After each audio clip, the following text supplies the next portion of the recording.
आई भैया हम गायक अजीत राज आप सब कंवरिया भक्तन के गोड़ छुके गोड़ लागतानी। यही सावन के पावन महीना में गौरा जी शंकर जी से कहतड़ी कि हमरा से भांग ना पिसाई, रौरा कोनो दाई रख ले अपना भांग पीसे खातिर। और कौने भाव में कहतड़ी हो, बोला बोला देवघर वाले बाबा की। देव सीरीज रिकॉर्डिंग स्टूडियो बाजार। हमरा से भांग अब नाही पिसाई, भोला जी खाइल करी मिसरी मलाई। भोला जी खाइल करी मिसरी हमरा से भांग अब नाही पिसाई, भोला जी खाइल करी मिसरी मलाई। नाही त राखी कोनो दैया जी, अरे दैया जी पिसत पिसत भंग मन अगुताइल, मीठा मीठा बथे कलैया जी। पिसत पिसत भंग मन अगुताइल, मीठा मीठा बथे कलैया जी।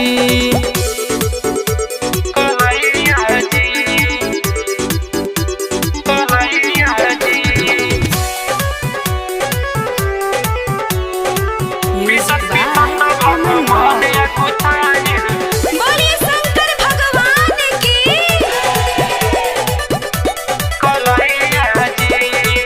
बरसेला पानी हम भिजतानी, लागे ना एको दिन भैया भोला जी बात मानल करीना, तनी सा रौरा जानल करीना।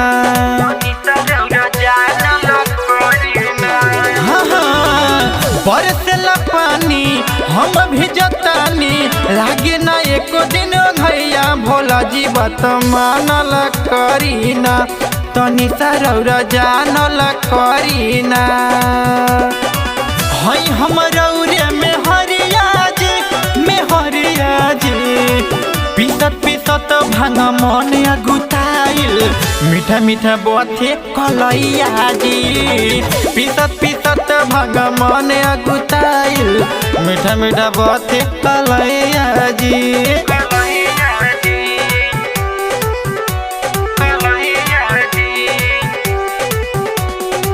बोला बोला बाबा गरीबनाथ की।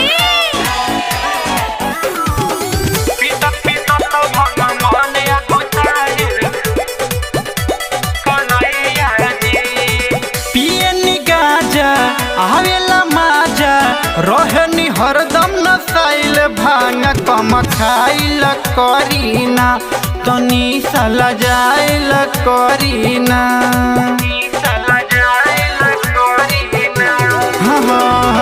पियनी गाजा आवेला माजा, रहनी हरदम नसाइल, भांग कम खाइल करीना, खाके भंग आइल रहीना।